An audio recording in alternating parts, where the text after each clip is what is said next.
എല്ലാ കൂട്ടുകാർക്കും ലിസ്മിയിലേക്ക് സ്വാഗതം. നമ്മൾ ഇന്ന് ചെയ്യാൻ പോണ വീഡിയോ എന്താന്ന് പറഞ്ഞാല്, ഇപ്പൊ ബി എഡിന് ടീച്ചിങ് പ്രാക്ടീസ് സമയത്ത് ഏറ്റവും ഇമ്പോർട്ടന്റ് ആയിട്ടുള്ള ഒരുപാട് റെക്കോർഡ്സും കാര്യങ്ങളൊക്കെ എഴുതാണ്ട്. പക്ഷെ അതിൽ തന്നെ ഏറ്റവും ഇമ്പോർട്ടന്റ് ആയിട്ടുള്ള, പ്രത്യേകിച്ച് ബയോളജിക്കാർക്ക് ഇമ്പോർട്ടന്റ് ആയിട്ടുള്ള ഒന്നാണ് ലേണിംഗ് എയ്ഡ്സ് എന്ന് പറയുന്നത്. അതുപോലെ തന്നെ ICT. നമ്മൾ ഈ ബോർഡിലൊക്കെ ഇങ്ങനെ വരച്ച് കുട്ടികൾക്ക് മനസ്സിലാക്കി കൊടുക്കുന്നതിന് പകരമായിട്ട് നമ്മൾ ഈ ലേണിംഗ് എയ്ഡ്സും ICT ഒക്കെ ഉപയോഗിച്ച് കുട്ടികൾക്ക് കാണിച്ചു കൊടുക്കുമ്പോൾ നന്നായിട്ട് എഫക്റ്റീവ് ആയി കാണാൻ പറ്റുന്നുണ്ട്. അത് പ്രത്യേകിച്ച് നമ്മുടെ ബയോളജി സബ്ജക്റ്റിൽ. അപ്പൊ ഈ വീഡിയോയിൽ നമ്മൾ ചെയ്യാൻ പോകുന്നത് രണ്ട് വിധത്തിലുള്ള ആളുകൾക്ക്. ഒന്ന്, നമ്മളുടെ BEd നാച്ചുറൽ സയൻസ് എടുത്ത കുട്ടികൾക്ക് എയ്ഡുകളെ കുറിച്ച് മനസ്സിലാക്കി കൊടുക്കാനും അതുപോലെ തന്നെ എങ്ങനെ ഉണ്ടാക്കാന്നൊക്കെ പറഞ്ഞു കൊടുക്കാനും, അതിന് കൂടെ തന്നെ ഈ ഒരു ചാപ്റ്റർ പഠിക്കുന്ന കുട്ടികൾക്ക്, ഇപ്പൊ ഞങ്ങളൊക്കെ ടീച്ചിങ് പ്രാക്ടീസിന് പോയപ്പോൾ ഞങ്ങൾക്ക് കിട്ടിയ ചാപ്റ്റേഴ്സ് ഇപ്പൊ പഠിച്ചുകൊണ്ടിരിക്കുന്ന കുട്ടികളുണ്ട്, അവർക്കും ഉപകാരപ്പെടും എന്നുള്ള രീതിയിലാണ് നമ്മൾ ഈ വീഡിയോ ചെയ്യുന്നത്. ടീച്ചിങ് പ്രാക്ടീസ് രണ്ട് സ്പെല്ലുകളായിട്ടാണ് നടക്കുന്നത്. UP സ്പെല്ലും ഉണ്ടാവും, ഹൈസ്കൂൾ സ്പെല്ലും ഉണ്ടാവും BEd. അപ്പോൾ ഫസ്റ്റ് തന്നെ ഞങ്ങൾക്ക് കിട്ടിയത് ഹൈസ്കൂൾ സ്പെല്ലാണ്. 9ഉം 8ഉം. 9ാം ക്ലാസ് ഉണ്ടാവും, 8ാം ക്ലാസ് ഉണ്ടാവും, 10ാം ക്ലാസ് നമുക്ക് തരില്ല. അപ്പൊ 9ാം ക്ലാസ്സിൽ തന്നെ ഫസ്റ്റ് നമ്മൾ എടുത്ത ചാപ്റ്റർ എന്ന് പറയുന്നത് ആഹാരം അന്നപദത്തിൽ എന്നുള്ള ചാപ്റ്റർ ആണ്. അപ്പൊ ഇതിനെ കുറിച്ചാണ് നമ്മൾ ഇന്ന് ക്ലാസ് എടുക്കാൻ പോകുന്നത്. നമുക്കറിയാം നമ്മൾ ഭക്ഷണം കഴിക്കുന്നുണ്ട് അല്ലെ. ഈ ഭക്ഷണം എന്തിനാണ് നമ്മൾ കഴിക്കുന്നത്? നമുക്കിപ്പോ ഇന്ന് രാവിലെ നമ്മൾ ഭക്ഷണം കഴിച്ചിട്ടില്ല എന്നുണ്ടെങ്കിൽ നമുക്ക് ഇന്ന് ഇത്തിരി ഊർജം കുറവായിക്കാരം. അതുപോലെ തന്നെ ഈ കുട്ടികളിലൊക്കെ വളർച്ച കുറവാകുമ്പോൾ അത് കഴിക്കണം ഇത് കഴിക്കണം എന്നൊക്കെ, വൈറ്റമിൻസ് കുറവാകുമ്പോഴൊക്കെ ഡോക്ടേഴ്സ് പറയാറുണ്ട്, ഇലക്കറികൾ കൂട്ടണം എന്നൊക്കെ പറയാറുണ്ട്. അപ്പൊ നമ്മളുടെ ശരീരത്തിന് നന്നായിട്ട് ഉപകാരപ്പെടുന്നുണ്ട് നമ്മൾ കഴിക്കുന്ന ഭക്ഷണം എന്ന് പറയുന്നത്. ഇതില് ധാന്യകം, കൊഴുപ്പ്, പ്രോട്ടീന്, കൊഴുപ്പ് എന്ന് പറഞ്ഞാൽ ഫാറ്റ്, ധാന്യകം കാർബോഹൈഡ്രേറ്റ്സ്, പിന്നെ ജലം, ധാതുക്കള്, ഇതൊക്കെ പാടെ ഉണ്ട് നമ്മുടെ ഫുഡിൽ, നമ്മൾ കഴിക്കുന്ന ഫുഡില്. അപ്പൊ ഇതിൽ തന്നെ ഫസ്റ്റ് പറഞ്ഞ 3 ഏതൊക്കെയാണ്? ധാന്യകം, കൊഴുപ്പ്, പിന്നെ പ്രോട്ടീനുകൾ. ഇതൊക്കെ കോംപ്ലക്സ് ഘടനയിലാണ് കിടക്കുന്നത്, സങ്കീർണമായിട്ടുള്ള ഘടനയിലാണ് കിടക്കുന്നത്. അതുപോലെ തന്നെ ധാതുക്കളും വിറ്റാമിനുകളും ജലവും ഇതൊക്കെ സിമ്പിൾ ഫോമില്, അതായത് ലഘു ഘടനയിലാണ് കിടക്കുന്നത്. അപ്പൊ ഈ ഒരു കോംപ്ലക്സ് രൂപത്തിലുള്ള പോഷകങ്ങളെ ചെറുതാക്കി ലഘു കണികകളാക്കി മാറ്റുക, ലഘു രൂപത്തിലാക്കി മാറ്റാൻ വേണ്ടിയിട്ടാണ് നമ്മളുടെ ഈ ഒരു ദഹനം എന്ന് പറയുന്ന പ്രവർത്തനം നടക്കുന്നത്. ആ ദഹനത്തെ കുറിച്ചാണ് നമ്മൾ ഈ ചാപ്റ്ററിൽ ഫുള്ളായിട്ടും ചർച്ച ചെയ്യണതും. ഓക്കെ, അപ്പൊ നമ്മൾ ഫസ്റ്റ് ഫുഡ് കഴിക്കുമ്പോഴുള്ള ആ ഒരു രൂപമല്ല, ഫുഡ് അതായത് വേസ്റ്റ് പുറത്തേക്ക് വരുമ്പോഴുള്ള രൂപം എന്ന് പറയുന്നത് അല്ലെ, നന്നായിട്ട് മാറ്റമുണ്ട്. അപ്പൊ എന്താണ് അർത്ഥം? നമ്മുടെ ശരീരത്തിനുള്ളിൽ വെച്ചിട്ട് ഒരുപാട് മാറ്റങ്ങൾക്ക് വിധേയാവുന്നുണ്ട്. എന്തിനു വേണ്ടിയിട്ടാണ്? ഈ സങ്കീർണ ഘടനയിലുള്ള പോഷകങ്ങൾ, ന്യൂട്രിയൻസിനെ ലഘു ഘടനയിലേക്ക് കൊണ്ടുവരാൻ വേണ്ടിയിട്ടാണ്. അപ്പൊ ഫസ്റ്റ് തന്നെ നമുക്ക് ദഹന വ്യവസ്ഥ പഠിപ്പിക്കാൻ വേണ്ടിയിട്ട് ഉണ്ടാക്കിയിട്ടുള്ള ഒരു ലേണിംഗ് എയ്ഡ് ആണിത്. ഇത് ഉണ്ടാക്കിയിട്ടുള്ളത് ഇവിടെയൊക്കെ സ്പോഞ്ചാണ്, കണ്ടോ, വായ ഒക്കെ സ്പോഞ്ചാണ്. പിന്നെ ഇത് തുണികളാണ് ഉപയോഗിച്ചിട്ടുള്ളത്. തുണി സ്റ്റിച്ച് ചെയ്തിട്ട്, നമ്മളുടെ വീട്ടിൽ മെഷീനൊക്കെ ഉണ്ടെങ്കിൽ നമ്മളുടെ ഡസ്റ്ററൊക്കെ ഉണ്ടാക്കുമല്ലോ, അതേപോലെ ഓരോ രൂപങ്ങളാക്കിയിട്ട് ഇതിന്റെ ഉള്ളിൽ പഴയ തുണികളൊക്കെ നിറച്ചിട്ടാണ് ഈ ആമാശയും കരളും വൻകുടലൊക്കെ ഉണ്ടാക്കിയിട്ടുള്ളത്. പിന്നെ ഇത് മോപ്പിന്റെ കയറാണ്.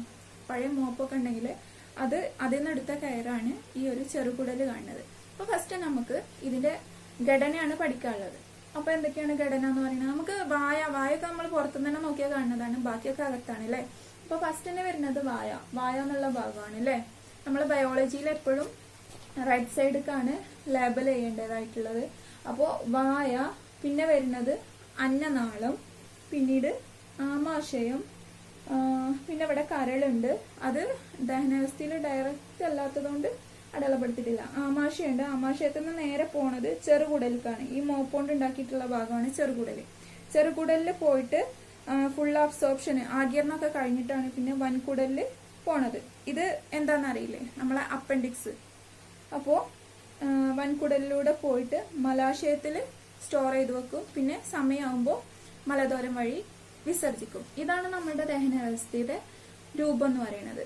ഓക്കെ, അപ്പൊ ഈ ഒരു എയ്ഡ് ഉണ്ടാക്കിയ സമയത്ത് ഇത് UP സ്പെല്ലിലും ഹൈസ്കൂൾ സ്പെല്ലിലും നമുക്ക് ഉപകാരപ്പെട്ട ഒരു എയ്ഡാണ്. കാരണം 7ാം ക്ലാസ്സിലും ഇതേ വ്യവസ്ഥ തന്നെ പഠിക്കാനായിട്ടുണ്ട്.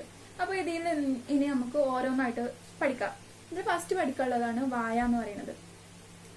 വായയിൽ എന്തൊക്കെയുണ്ട്? ഈ ഒരു ചാപ്റ്ററിൽ ഫസ്റ്റ് പറയുന്നത് പല്ലിനെ കുറിച്ചാണ്. പല്ല് നമ്മള് കുറച്ച് ഘടനയും അതുപോലെ തന്നെ അതിന്റെ ക്രമീകരണങ്ങളും ഒക്കെ വേറൊരു ക്ലാസ്സിൽ ചെയ്യാം. ഫസ്റ്റ് നമുക്ക് പഠിക്കാനുള്ളത് വായ അല്ലെ. വായ എന്ന് പറയുന്ന ഭാഗമാണ് പഠിക്കാനുള്ളത്. വായയിൽ തന്നെ പല്ല്, ഉമിനീര്, നാവ്, ഈ 3 ഭാഗങ്ങളാണ് നമുക്ക് പഠിക്കാനുള്ളത്. അപ്പൊ പല്ല് എന്നുള്ള ആ ഒരു വിഷയത്തെ കുറിച്ച് അതിന്റെ ഘടനയും ക്രമീകരണമായിട്ട് നമുക്ക് വേറൊരു ക്ലാസ്സിൽ സെപ്പറേറ്റ് ആയിട്ട് ചെയ്യാം. ഓക്കെ. ഇനിയുള്ളത് എന്താണ്? ഉമിനീരാണ്. ഉമിനീര് എന്ന് പറഞ്ഞാൽ നമുക്കറിയാം അല്ലെ.